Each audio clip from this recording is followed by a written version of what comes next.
Happy Tuesday. Super dope. Akira super dope to be specific today. So second episode this week. Hope you listened to Promised Neverland yesterday. Hope you enjoyed it. If you did, thank you. If you didn't, check it out. Just pending you don't mind spoilers or whatever. Very interesting series. Now, Akira we wanted to do early because it's a seminal moment in anime history, and why not make that part of the relaunch plan, right? Tomorrow, DBZ driving episode, maybe? I think. I can kind of move my neck today a little bit easier than yesterday, so I want to get a couple things done, but DBZ episode for you guys tomorrow, so tune in for that shit. And Thursday, I think I already said it, so Death Note, Netflix Death Note. You're going to hear me make a lot of references to Patreon stuff in this episode that isn't probably ready yet, but Friday's the day. Death Note at least, and then all the public stuff for MHA and the OG Dragon Ball, that'll be available for you to listen to for free. Death Note, not free, but OG, MHA, that stuff. Hope you enjoy Akira Super Dope and all of the ways in which I'm learning to jam to our new opening tune, given to us courtesy of the friend of the show, Mark Cooper. I'll talk to you soon. Later.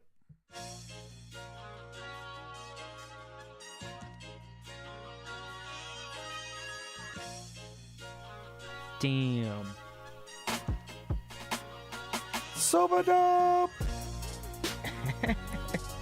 Akira, you know that shit's important, but we're gonna talk to you about it today.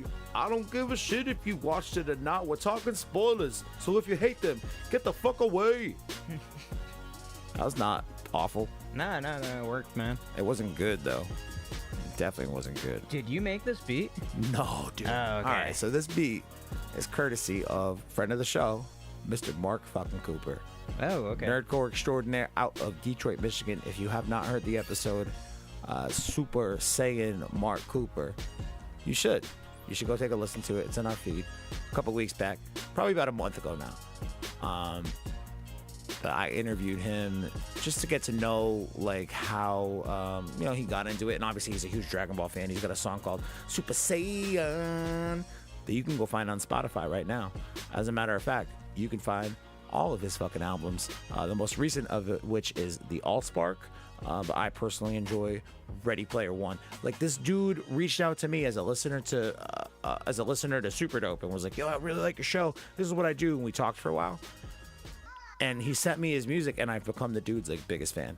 Nice. Ridiculous. Nice. So when I needed a new theme song for the show, I was talking to Lewis at first, but I don't think Lewis had the capacity at the moment. I think he's kind of got a lot of shit going on with his own tunes. Yeah. So I asked Mark if he had anything I could use, and he's like, "Yeah, man, let me send you a Google Drive link." And I heard this tune. It's labeled in the folder that he sent me, Reruns. I'm like, "All right, man, I really like this tune, Reruns." And he's like, "Oh, how weird is it that you fucking picked that one?" He's like, "It's not called Reruns anymore. That's an old file name. It's called like Anime something or other, and it's featuring this other dude that I work with, and we bust all these fucking anime rhymes. We cut it off the Allspark, but I'm gonna release it soon, I think." And I'm like, "What?" I got the anime vibes off it, you know what I'm saying? Oh, yeah, absolutely. So I got my brother Scott with me here today. Yo. Yo. So I don't know if you've done any Super Dopes. I've done one Cowboy Bebop. Oh, yeah, that's right. We can actually talk about it now because by the time this releases, so will the Bebop. Yeah, Okay. you've done one or two of the Bebop sessions with me. And hopefully I'll talk your ass into doing the second half of Bebop. So if you're hearing this today, if all went according to plan, all right, we got the Promised Neverland episode. We have this episode here where we'll be talking about Akira.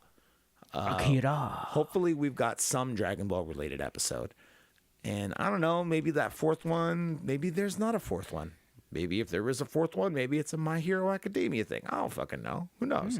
I'd like to do a full season discussion, or I'd like to do a full discussion on all 3 seasons, as where for the Patreon stuff, we've only gotten through like the first 30 episodes, which is essentially half the season.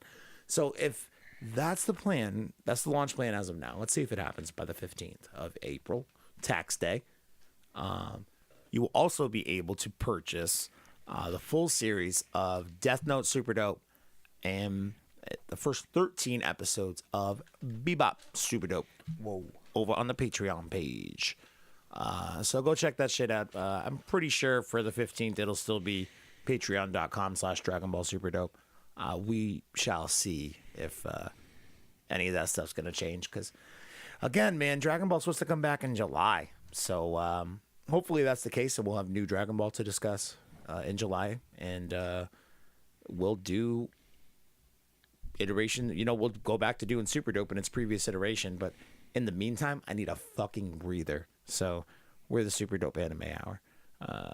We're talking Akira today. So I kind of want to try to see in this 3-month break, hopefully from Dragon Ball. Mostly, I mean, I still intend to do at least one Dragon Ball related thing a month because I understand that our audience is Dragon Ball fans. So give them something once a month. So I would like to have some kind of theme week to week. So like 1 week, I would like to do like a newer anime. So this month we did Promised Neverland. Super dope. Perhaps next month, I'm hopeful to do Mob Psycho. Maybe in the second week of the month, we can do a classic anime movie, much like Akira. Maybe in week 3, we do a Dragon Ball-ish thing. Maybe week 4, we do, I don't know, fucking really, maybe a terrible anime. We can get bombed once a month for the next 3 months and just make fun of some really awful anime. That might be fun. But we're going to talk Akira today only because I feel like it's probably a good entry point for us to, pivot a little bit into more general anime. If you've never watched Akira, you're doing yourself a disservice, obviously. It is not the Big Bang of anime. I think probably most people would say that's like Astro Boy. I said it to Scott when we were watching it. It's more like the fucking Renaissance, man. It's the rebirth of anime. Back in 1988 when it was released, so 31 years ago. We are now living in 2019, the time frame in which Akira is set in Neo Tokyo. I don't got no motorbikes. I don't got no laser guns. None of my friends have any cool psychic abilities to speak of. I don't see creepy old-looking little children living in the streets. And still call Tokyo, as far as I know, not Neo Tokyo. But 1988, this was among some of the films that helped anime audiences, or allow me to rephrase, this is among a number of films in the mid to late 80s that really allowed production companies to say, you know what, these things aren't just for little kids. We can make these for more mature adult audiences. And when they sort of made that decision to try to appeal to the older audience, you got some more gruesome shit. And there's some pretty brutal metal shit throughout Akira. That's just, when it happens, you just, whoa, what? Gruesome, blood. Yeah, it catches you off guard. It like kicks you in the nads. Oh, yeah. My nads hurt periodically throughout watching this film. Like, I'm just, oh, nope, they're dead. Oh my God, that dude got a bullet through the face. Spoiler alert. Tetsu teabags Kenida. Tetsuo teabags everybody. But that shot when you do very clearly see Tetsuo's balls as he's beginning to expand and overrun with his power. And then Canada gets absorbed into his balls. Oh my God. So there's some really like visually graphic parts of this, and other anime movies of around the same period. If they didn't rely heavily on the violence and the brutality, maybe they relied a little bit more on the titties and ass, and the perversion. You know what I'm saying? So, Akira was a fucking endeavor that took. You know what? I'm not even gonna try to fucking talk about it off the top of my head. Here's what I'm gonna do to best serve y'all, mofks.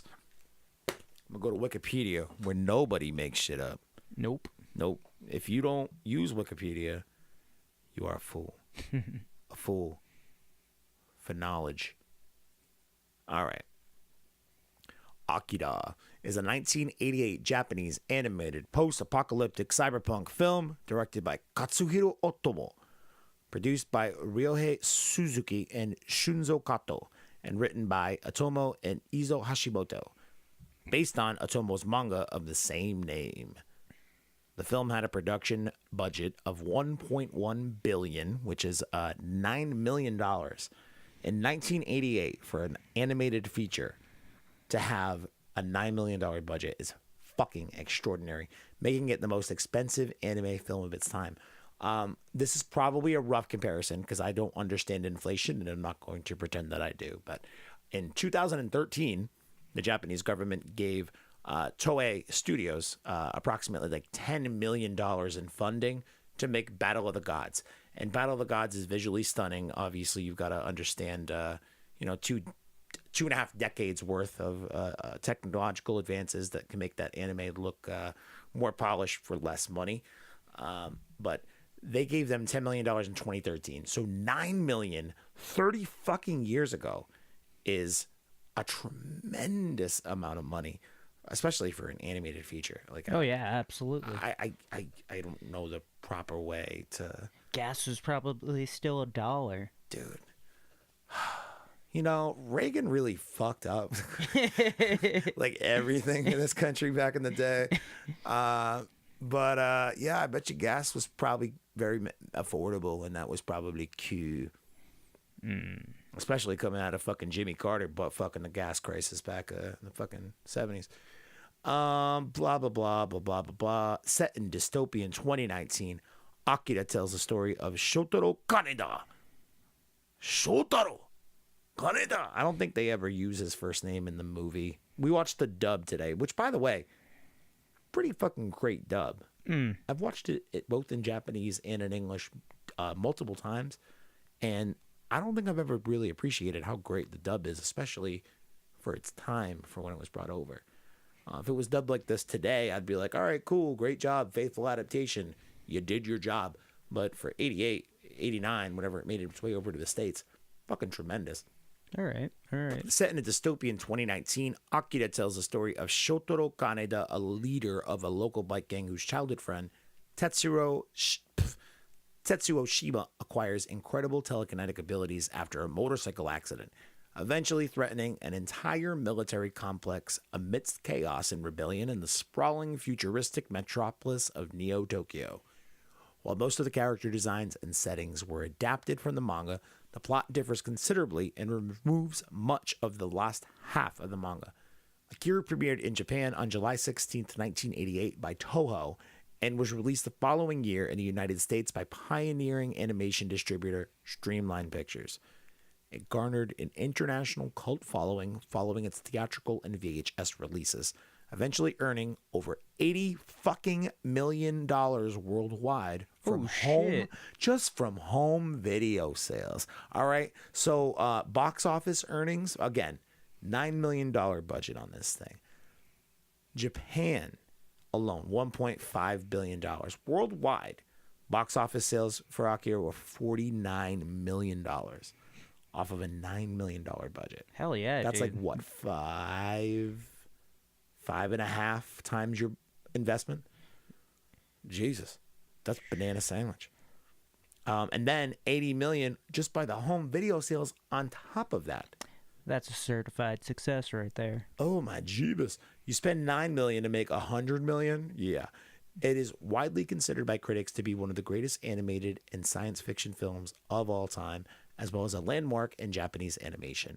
It is also a landmark film in the cyberpunk genre, particularly the Japanese cyberpunk subgenre, as well as adult animation.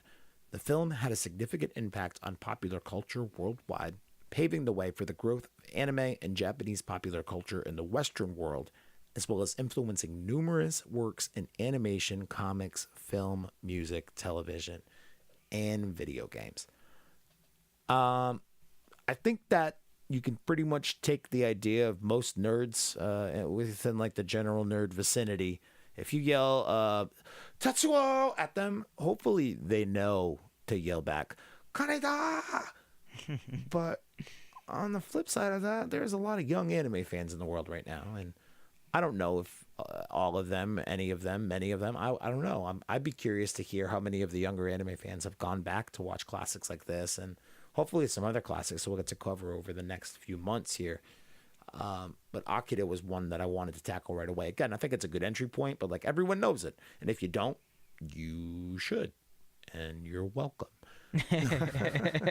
So the financial investment in this is obviously fucking tremendous, and you can just see it in like the production quality of the film.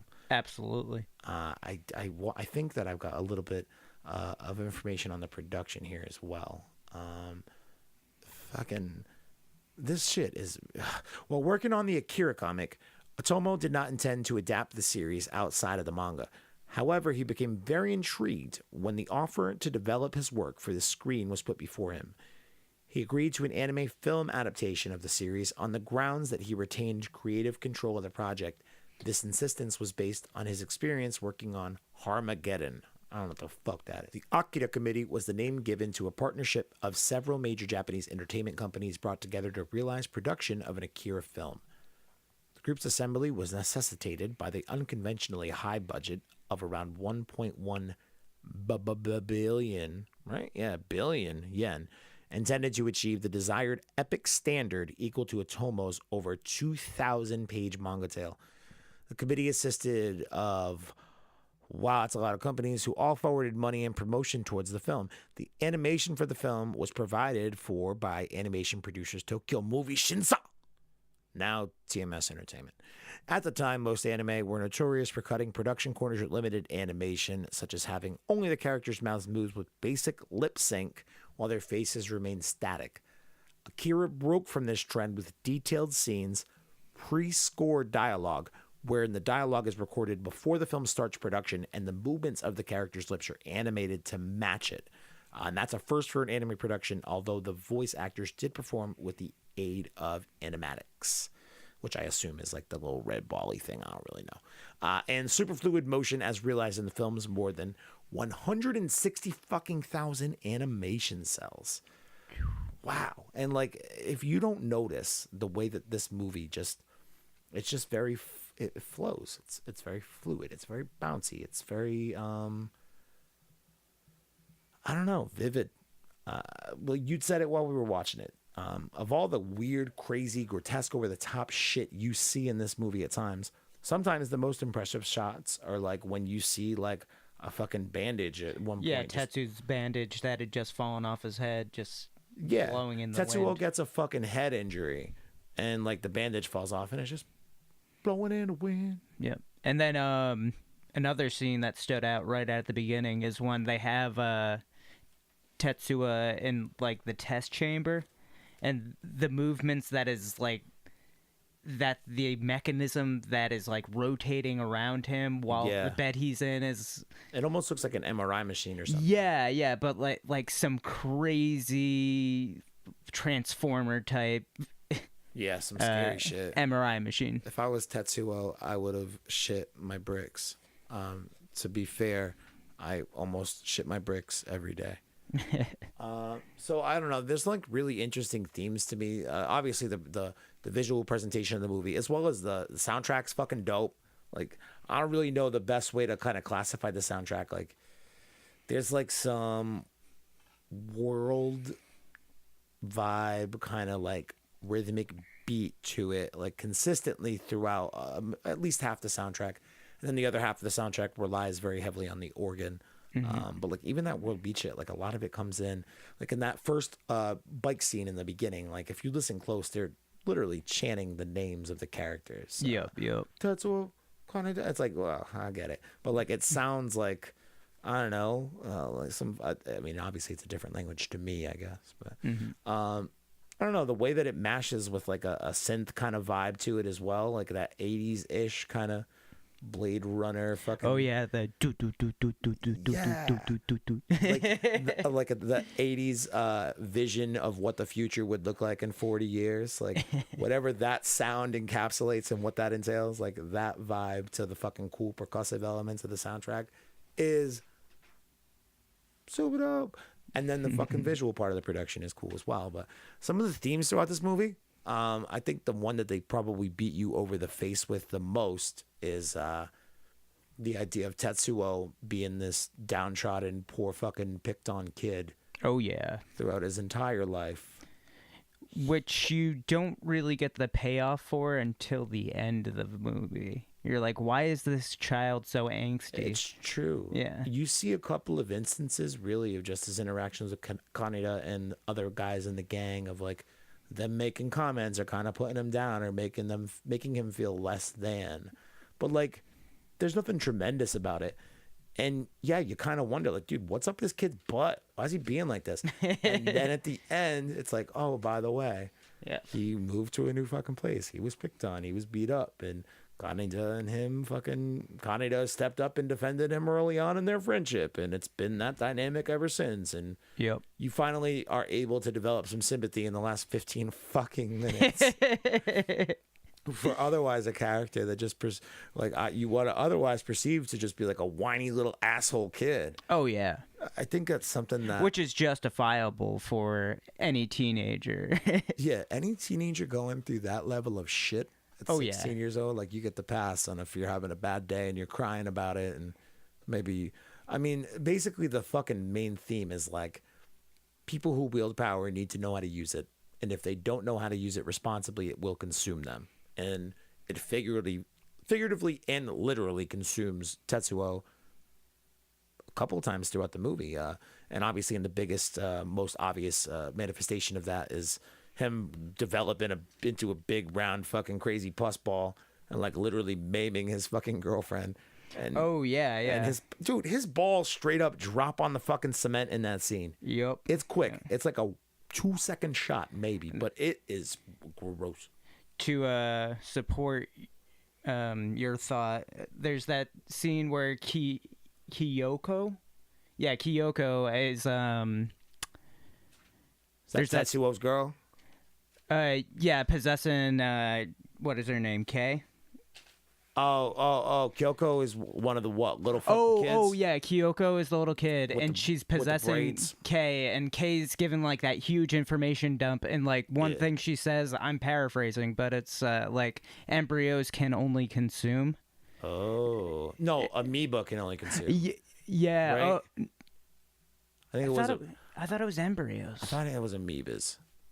Basically, amoebas don't know anything but to consume other things. So when you give an amoeba that level of power, it will just continue to consume things around it at, the amoeba-like level, but on a higher scale, like on steroids.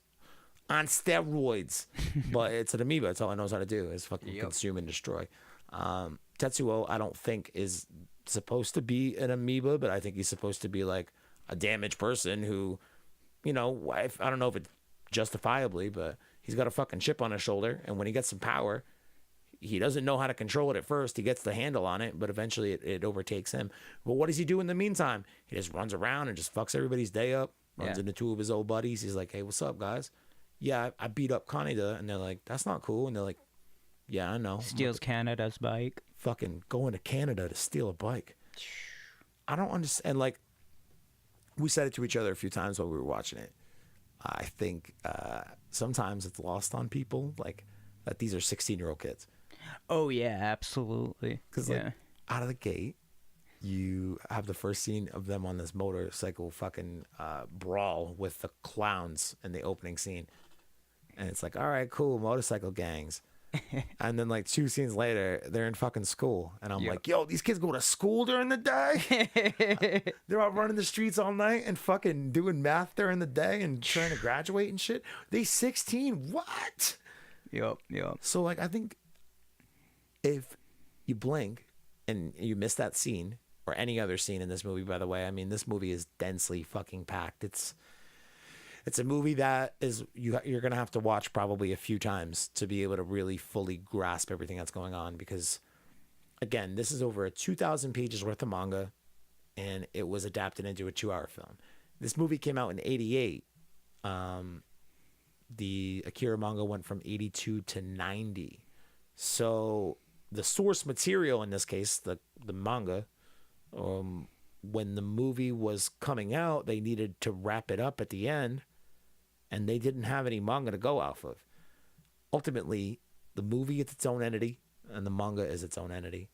The beginning of the manga influenced the movie. The end of the movie influenced the end of the manga 2 years after it comes out. Yep. So that aspect of it is very, very interesting to me. I just, you don't typically see,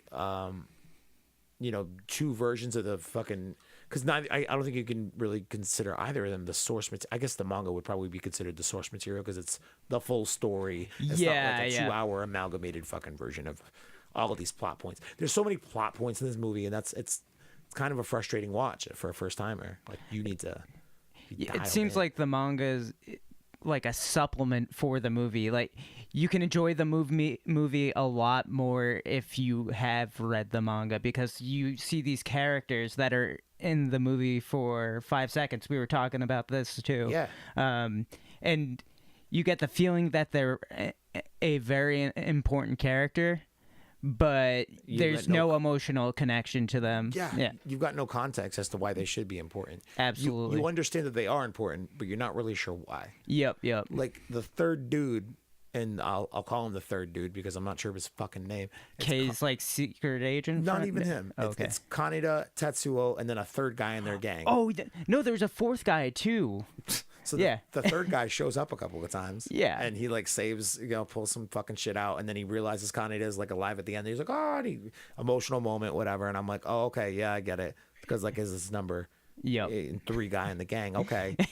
What's his name again? Why should I? Okay. You guys are happy that you're seeing each other. Okay. I'm happy. Mm-hmm. If I'd read the manga, maybe you're right. I would appreciate that moment more. Oh, yeah. But like Kay, literally a girl that Kaneda picks out of the fucking crowd at like some big, Akira fucking cult rally. He like grabs her out of the fucking randomly. And then it turns out she's like secret agent girl. Yep. And she's got this fucking partnership with this dude and his agency or whatever. And then she's 16 too? I don't know. I don't think so. Yeah. I think she's like a full grown woman whooping some ass. I guess so. And Kaneda just fucking picked the right one. Yep. So now that we're talking about Kay, something that bothers me about Kay and Kaneda. At first, they got some differentiating factors. Kaneda has his red jacket on and his haircut. Kay has like an orange-ish jacket on, like maybe a little bit lighter than Kaneda's jacket. And she's got a hat on. But like once that hat comes off her and Kaneda look pretty much the same. Yeah. And then there's a scene with them in the tunnels, like in the sewers or whatever. And it's them and like the whole team, her secret fucking agent team or whatever. And they're all wearing uniforms, like brown fucking jumpsuits or whatever. And they both look the same. It gets really confusing. And then there's a scene toward the end where Kaneda doesn't have his jacket on. He's fucking Tetsuo's day up. And she shows up all of a sudden. She's got Kaneda's jacket on. And I'm like, motherfucker, the jacket was like the one thing helping me differentiate. Now you're going to put the jacket on? Are you trying to make me get a crush on Kaneda? Because I think it's working. But at the same time, I'm also growing to hate this woman, Kay. Like, is this movie turning me gay? I think not that there's anything wrong with that. I know, but I just think it's weird that it managed to do it so effectively. Christ. Fucking love me some Kaneda. So, yeah, the idea of basically people who are unfit to wield the power and ultimately how that power consumes them is probably the most apparent fucking theme in this whole deal. But have you watched any of the old Godzilla flicks with us when me and Brandon and Shannon were doing that? No, but I've seen a couple of them. So I've seen the first one. The first one from 1954, and in retrospect, it's kind of obvious, but the way Brandon explained it on that podcast, that someday we'll probably see the light of day. Maybe, I don't know. Dude, too bad, man. That Godzilla podcast had the best intro song, dude. Gojira. Dun, dun, dun, dun, dun. We were gonna call it Pojira. Pojira? Like Pod Jira. Pojira. Pojira, Yeah. super dope. Yeah. Don't steal it, you fucking assholes. Anyway, I think the more obvious thing as I watched the first Godzilla movie from 1954 is obviously like the atomic proliferation of fucking Japan post World War II and the bombings of Hiroshima and Nagasaki. And how Godzilla is very much a manifestation of that. I kind of see hints of that definitely leak into not only like the physical manifestation of all the weird gross shit that happens to Tetsuo at the end when he pusses the fuck up into that big old flesh orb with big old meaty nuts hanging around, but then you have that huge light occurrence that happens that absorbs everything in it and decimates all at the end. Yeah. Where did they go? It's like they left. Yeah. What? Where'd they go? They left. The power. So I feel like the power of Akira is, more or less meant to be symbolic of nuclear power. And I think the struggle that you see in one of the, more, not minor, but like less prominent storylines is the idea that not only does Akira have the power to, rival, I'm guessing it's pretty plainly saying nuclear power, and it has the ability to, rule nations and fucking end war. I don't know, whatever. The power of Akira is fucking second to none, basically. And it's so much to the point that there's like a death cult around it, and people believe that Tetsuo is the fucking second coming of Christ.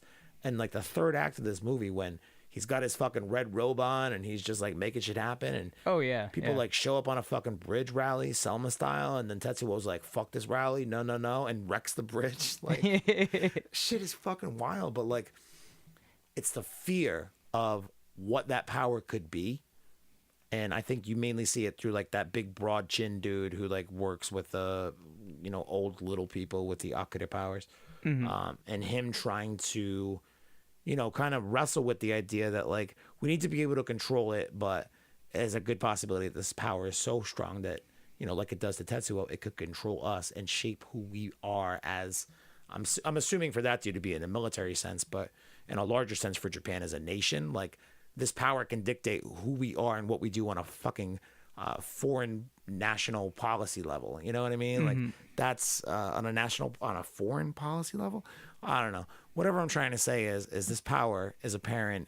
It manifests itself in the badness of it. It manifests itself through Tetsuo, but like the greater threat looms of like the political and larger world implications through this military dude just trying to fucking control these little kids who are like all telepathic and old looking and shit.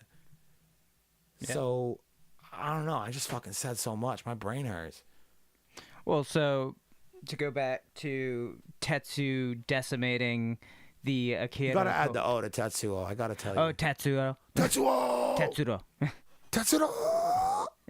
Wow, my voice just did that. This is my third podcast today. So, you're getting that squeak. My voice is friend. I got like that smoker fucking low right now. But like when I try to do something, my voice sounds awful. Word. But yeah, Tetsuo did what now? When he destroys the bridge with the military and the Akira cult, it doesn't even seem like he's aware of the cult at all. He's reacting to the military shooting at him, and the Akira cult is just an innocent bystander. Yeah, they're just there to see the show. Yeah. See their messiah in action. Right. And I like that you have this cult that mirrors Christianity, and they're just the crazy people. Yeah, man. They're fucking the zealots, bro. The zealots.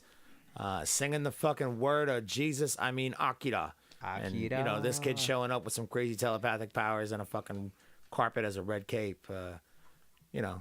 Obviously he's the second coming of Christ. Up until the real Akira just decides to manifest the fucking body of a young Asian boy and say, no, no mas. And fucking smacks all those little kids in the fucking face, and they all go home to bed. The real power of Akira came home to roost, y'all. That's how Akira ends. Pretty much. Everybody goes to bed. Yeah, everybody just goes the fuck to bed in crazy old person, baby child, telepathic power world. Yep, it was past their bedtime.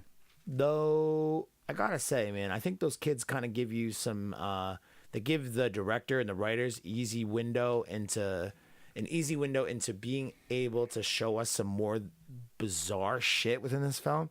So, like, you see some really trippy shit, and I think some of it's to blame on those fucking kids. Oh, yeah. One of my trippiest thing in this movie, and it, for whatever reason, like, really hit me today, and I was like, what? Oh, my God, yeah. I remember the last time we watched this. Me and you watched this with Feds probably about a year ago. in this scene where like Tetsuo finally, interacts with these 3 kids for the first time, and there's like a big giant scary teddy bear like all put together from like parts and pieces of other things, and he's like drowned in a fucking pool of milk, and there's like a bunny and shit running around, and it's scary. I'm like, what?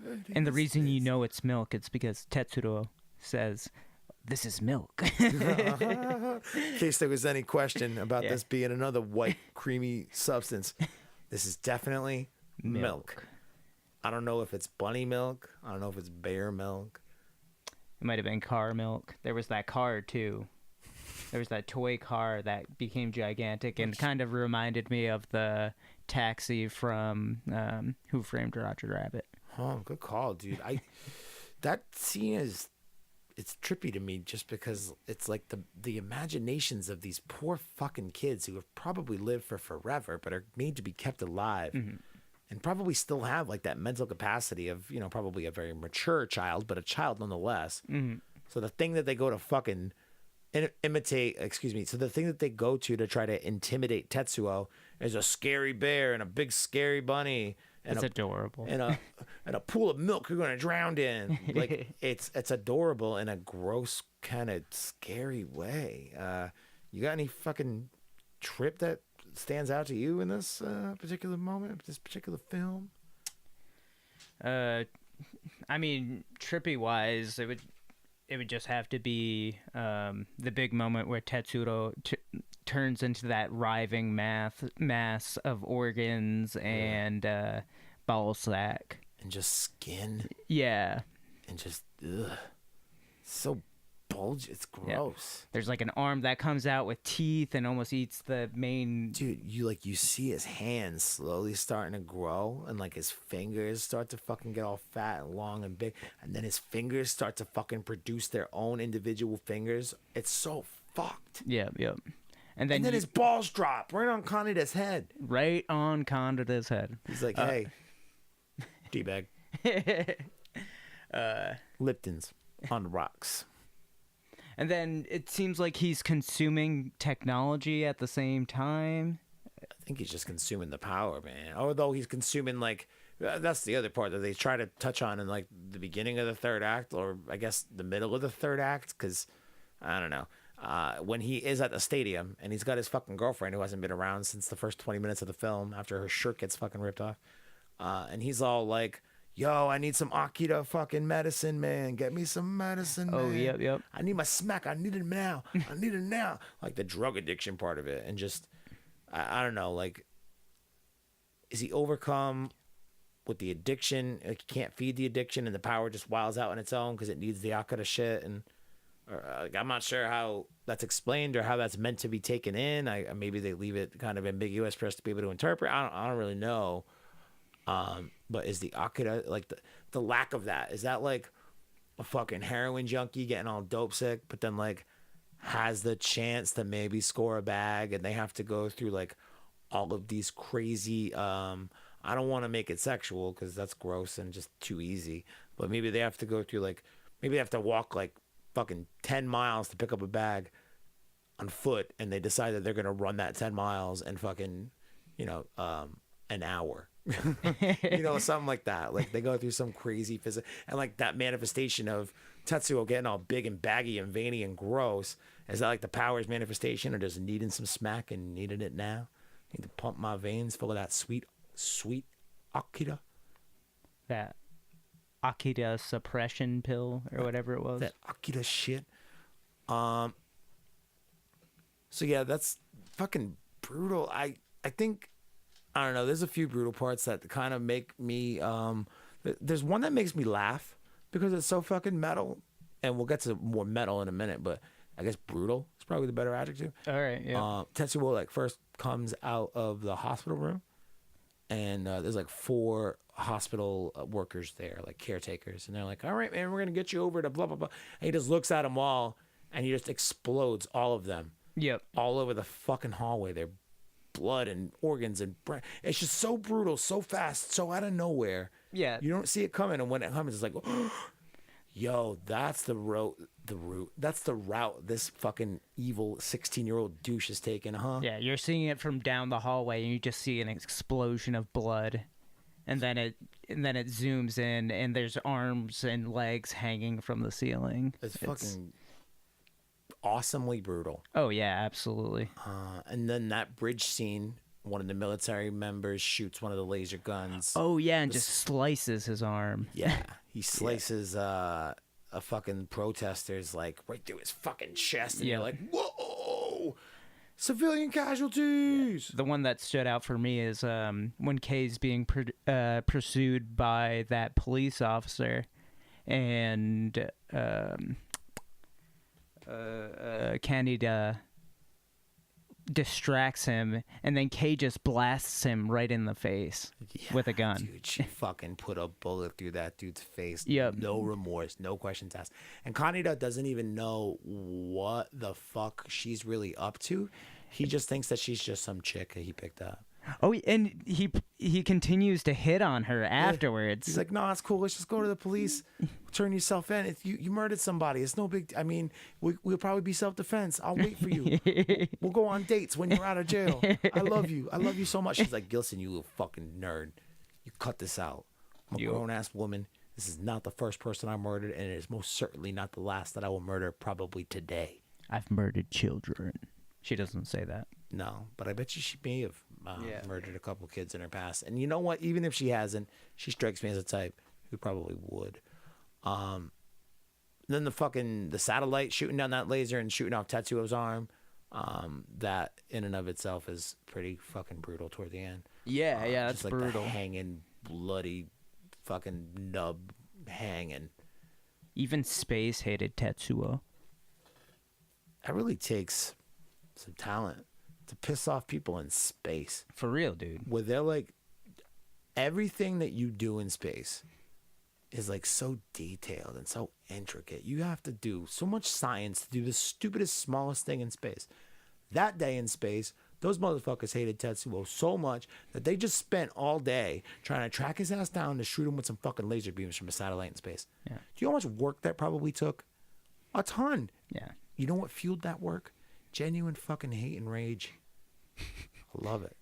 That's why I fucking thrive off of. Like Houston's like, we noticed you set the coordinates for over Japan, and the people in the satellite are just like, yo, fuck this teenage kid. Yo, this teenager gonna get a piece of our brain and our laser beams.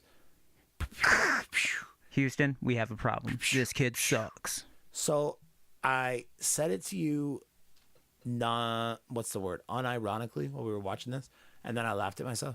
After he loses his arm and he gets the metal arm, just made out of a bunch of shit. That is one of the most fucking metal things ever. Oh, it just, yeah. And I realize you guys probably think I'm making a joke because it's made out of metal, but that's not what I'm going for. It's fucking metal. So 15th now, I'm assuming if you're hearing this, it's the 15th. That means that you can go purchase the Cowboy Bebop on Patreon. And one episode of the Cowboy Bebop, I believe it's Bebop Super Dope, Session 7, we do an episode called Heavy Metal Queen. And the conversation was between me, Mike Martinelli, and Alicia. The question pops up. It's like, yo, what the fuck is metal? And at first we kind of talk about it on just like the musical surface because there's a lot of metal throughout the episode. But then we talk about just like the idea of like, yo, if you describe something as metal, like you use the word metal as an adjective to be like, yo, it's fucking metal. What does it mean to be metal? And in this moment, reactively, instinctively, I just said, when Tetsuo makes this metal arm after he gets his fucking shit shot off by a laser cannon, he's like, I got a metal arm now. Let's fucking go. That is so fucking metal. So I think maybe understanding that my reaction was to call it metal helped me understand why I think it's metal, or maybe what I define as metal, and tell me if you agree. Despite the circumstances of seemingly the entire world's military coming down on this one 16-year-old kid who caught superpowers like 12 hours ago, given that he just had a fucking arm shot off and he's pretty much gonna die, like no questions asked. And ultimately, who the fuck knows what really ultimately happens to these kids at the end of it? They fucking flash a light away. They could come back one day. They probably never will. Don't fucking remake this movie. Leonardo DiCaprio. I'll get to you in a fucking minute. Leonardo DiCaprio is Akira. Fuck, I forgot what my fucking point was. Let's backtrack. Leonardo DiCaprio.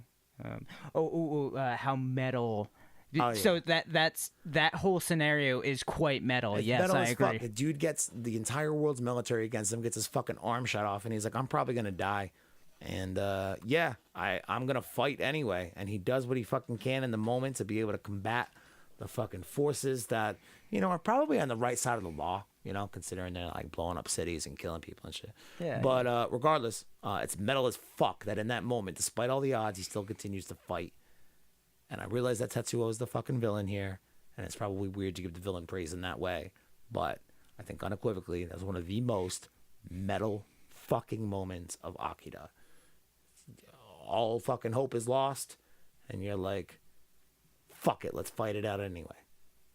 That's fucking metal. Yeah. If you're gonna die, to quote the great Iron Maiden, if you're gonna die, die with your boots on. If you're gonna try, stick around. Gonna cry, just move along. If you're gonna die, you're gonna die. Fucking poetry. 13, the beast is rising. The Frenchman did surmise. Through earthquakes and starvations, the warlord will arise. Wow, all right, I'm done. Okay, so yeah, this is a really fucking fun movie for us to be able to start off with. If you want more explanation or more thoughts or more discussion on what it means to be fucking metal, then go check out Bebop Super Dope, specifically Session 7, Heavy Metal Queen, over at patreon.com/Dragon Ball Super Dope. Super dope. I think as a way for you to kind of get acquainted with what those series will be like, Session 0 and Session 0 for Bebop Super Dope and Volume 0 for Death Note Super Dope. Those will be free, but you'll have to just go listen to them on the Patreon page. Take a listen to those, and if you like them, consider purchasing the series. I would really appreciate it. We worked hard on it over the last 3 months, and love and appreciate your support. So yeah, Akira for this month, man. You got anything else you want to fucking squeak in there before we wrap this shit up? You put me on the spot. I didn't mean to, man. I'm sorry. No, I should have been prepared. No, it's word. I mean, yeah. I think it's important for, we do have some younger listeners to this show. I've talked to listeners who are like as young as 14 or 15 who listen to our show, and then I'm like, oh God, maybe I'm a bad influence on you. I hope that I'm not, but like, don't fucking hold me up as a role model. So one thing I did want to talk about is Kay as a strong female protagonist. But at no is point, she though? I never felt like she was really the damsel, and she gets all those dope ass superpowers at the end. Yeah, the kids basically fucking possess her pretty much at will to be able to like get whoever on that side of the equation to go do what the kids need them to do. And then, like, she fucking walks on water like she's Jesus. Yep. Teleports the fuck up out of Lots of Jesus. So much Jesus in this movie. Yeah, lots of Jesus. I honestly feel like I just went to church. Like, granted, anime, fucking otaku, fucking nerd, weeb church, whatever, but, like, fucking church nonetheless. I feel like I need to go join a fucking Akira death cult, you know what I'm saying? Yep. Do you understand what I'm saying? The blood of Christ is just still la toi. Yeah, the blood of Troy. The blood of Christ compels you. Is that what? No, the power of Christ. No, but it's his blood now. Yeah, the blood of. That's kind of metal, I think. Yeah, that's pretty metal. That's the cult I'm fucking starting. We just pretty much worship the blood of Christ and how it's fucking metal. Metal as fuck. All right, yeah. Super dope anime hour. Anything else? Make sure you rate, subscribe. Apple Podcasts, Stitcher, Spotify, YouTube, Facebook, Instagram. You guys know the places. It's pretty much the same. We'll see what we do in terms of a rebrand for... we'll probably just keep shit as DB Super Dope for now and see how things go in July with the new series. Hopefully we'll have an announcement on the newest series for Dragon Ball Super, Super Part 2, or Part 2, as I've been calling it. Hopefully we'll have an announcement for the new series by the end of April, what many are reporting. Let's hope it's true, because I want that series to come back so badly. And if the anime shit that we're going to start to do over the next 3 months, if we're enjoying it and we're having fun, we might go to a twice-a-week podcast and keep these general anime things that we're doing week to week, but also continue to do the new episodes of Dragon Ball Super, because obviously Dragon Ball is my only love in life. So is what it is. All right, Scott, thanks for fucking joining me today. It was a pleasure. Thanks for having me. Super dope. Just gonna let the theme song roll on out. Make sure you go check out my buddy Mark Cooper on Spotify. The Allspark available now. Then this tune was cut off the final mix, but it's okay because it's now a theme song for us. Oh, what? I'm gonna stop rapping. I'm annoying. Off. Should go check out Mark on Spotify. That'd be cool. I'm gonna go drink a beer and feel bad for myself because my freestyle skills have not progressed past that of a small child who recently went through a binge session of Dr. Seuss reading materials. Hey, you used real words though, so there's that. Yeah, fuck little kids and Dr. Seuss with the made up words, because those things are atrocious and you know they're not real. Heard? No, too many syllables in that shit. We'll rework it. I'll coach you. It'll be fine. Get me a rhyming dictionary. That'd be dope. Super dope! Super dope!